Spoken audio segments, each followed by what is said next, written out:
तो बच्चों हेडिंग लगाएंगे, पेन और कॉपी निकाल लेंगे, हेडिंग लगाना स्टार्ट कर देंगे और हम लोग पढ़ रहे हैं ऑल्टरनेटिंग करंट का बहुत ही इंपॉर्टेंट, बहुत ही interesting topic, that is pure inductive circuits. So this is second circuit बच्चा, और प्योर रेजिस्टिव सर्किट हम लोग पढ़ लिया। अब पढ़ेंगे बच्चों pure inductive circuit, pure inductive circuit. बच्चों प्योर इंडक्टिव सर्किट का मतलब a circuit contains only inductors. बच्चों ये होता है सिंबल इंडक्टर का, एक कॉइल होती है इस टाइप का, ये इंडक्टर है, इसका म्यूचुअल, इसका सेल्फ इंडक्टेंस होता है L, और अगर इसमें कोई करंट फ्लो कर रही हो तो इसके अपोजिट में एक ईएमएफ जनरेट हो जाता है, E equal to L D I upon D T. ठीक है ना, ये हमारा इंडक्टर है। तो प्योर इंडक्टिव सर्किट में क्या होता है कि मान लीजिए एक कॉइल है, कॉइल, ये एक कॉइल है और इस कॉइल में कॉइल का सेल्फ इंडक्टेंस है L, इसको हमने एक एसी सोर्स से जोड़ दिया, एसी सोर्स से क्या कर दिया बच्चों, इसको हमने कनेक्ट कर दिया, ये हमारा एसी सर्किट है। This is instantaneous alternating voltage given by V equal to V naught sine omega T, sine omega T. बच्चों यहाँ पे क्या है कि अगर इसमें करंट फ्लो कर रही है I, तो इस I की वजह से इसमें क्या होगा, ये इसका अपोज करेगी तो इसमें एक इंड्यूस्ड ईएमएफ जनरेट हो जाएगा, जो इसका अपोज करेगा उसकी वैल्यू होती है E इक्वल टू होता है बच्चों L D I upon D T, Faraday's law, Faraday's law की वजह से ये कॉन्सेप्ट आया बच्चों। हम पढ़ चुके हैं पिछली वाली वीडियो में, हम बता चुके हैं आप। अच्छा बच्चों अब देखते हैं, तो जो यहाँ पे लगाते हैं किरचॉफ रूल, किरचॉफ वोल्टेज लगाते हैं, यहाँ पे V और V, और देखो यहाँ पे वोल्टेज ऐसे देखो V पॉजिटिव नेगेटिव, पॉजिटिव और नेगेटिव, तो ये हो जाएगा V minus E equal to 0 using Kirchhoff voltage law. पढ़ चुके हैं हम लोग V माइनस E।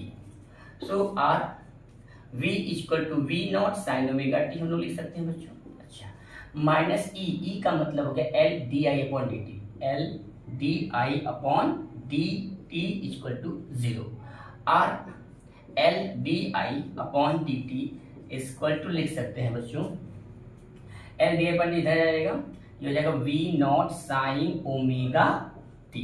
ठीक है बेटा, ओके ओके बच्चों, तो ध्यान देखें L आ जाएगा नीचे बच्चों, तो जाएगा D I equal to V naught upon L sine omega T, sine omega T D T.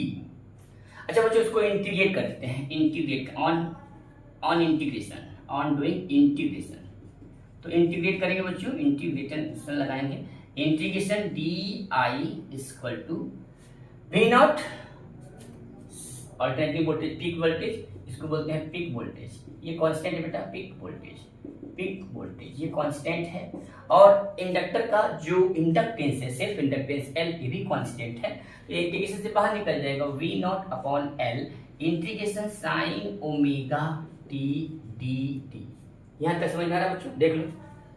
अच्छा R लगाया, integration D I becomes I equal to V naught upon L sine omega T, sine omega t का integration होता है minus cos omega T, minus cos omega t, यहाँ minus लगा दो बच्चों, इसको लिख दो मैं cos omega t upon omega, omega भी तो आएगा बच्चों, साइन 80, साइन 80 मतलब minus cos 80 upon a, so cos omega t upon omega.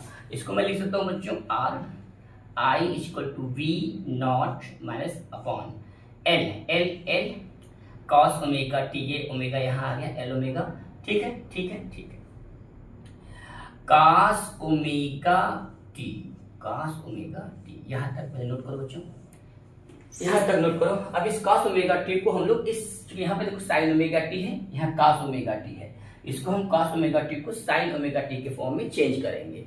तो बच्चों चेंज करेंगे तो क्या आएगा, I equal to minus V naught upon omega L, V naught omega L, और ये कॉस ओमेगा टी को इसको कैसे लिखते हैं, sine omega pi by two minus omega T, pi by T minus omega T, sine 90 minus theta, cos 90 minus theta becomes cos 90 minus theta becomes sine theta, ये हो गया आपका ये, ठीक है।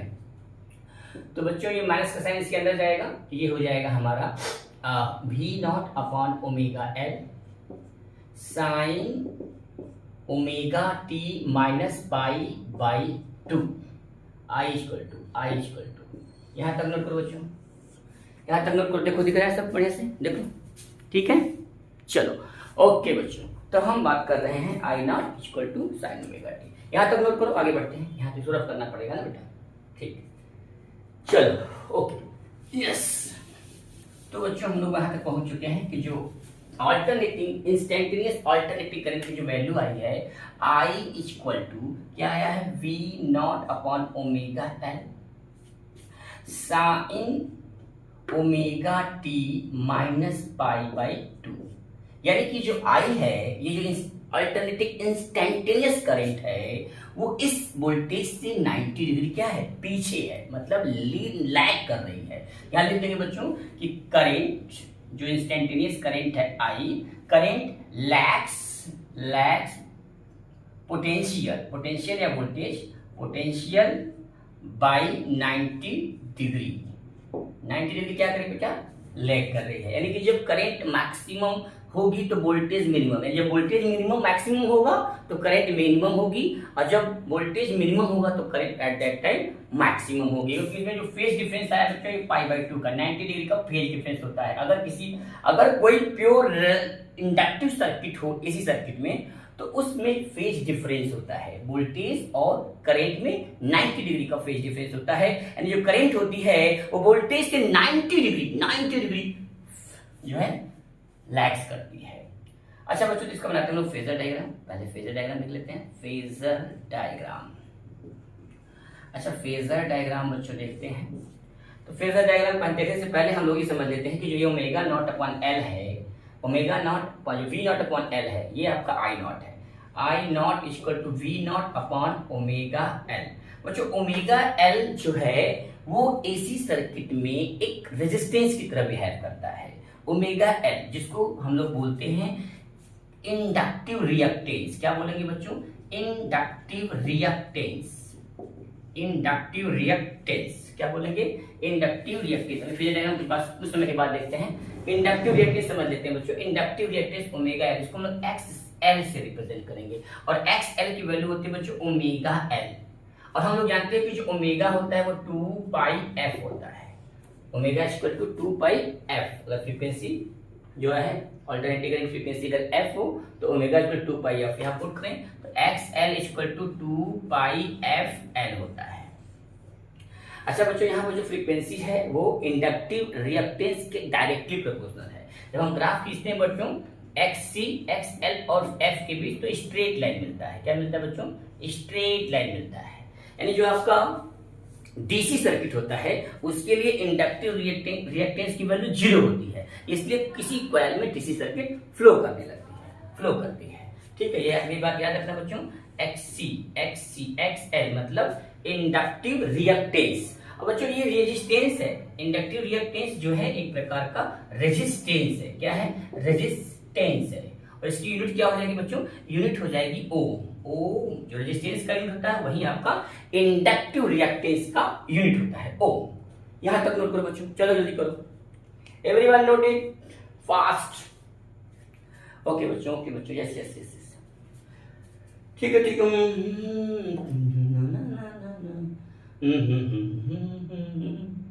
हो गया बच्चों। चलो अब देखते हैं बेटा इसका फेजर डायग्राम। जब कोई एसी सर्किट हो और उस एसी सर्किट में केवल इंडक्टर लगा हो, एक कॉइल लगी हो, प्योर इंडक्टिव सर्किट हो, तो उसका फेजर डायग्राम हम समझ गए हैं कि जो करंट होती है वो वोल्टेज से 90 डिग्री लैगिंग करती है। लैग मतलब पश्चिमगामी, पीछे। यानी जब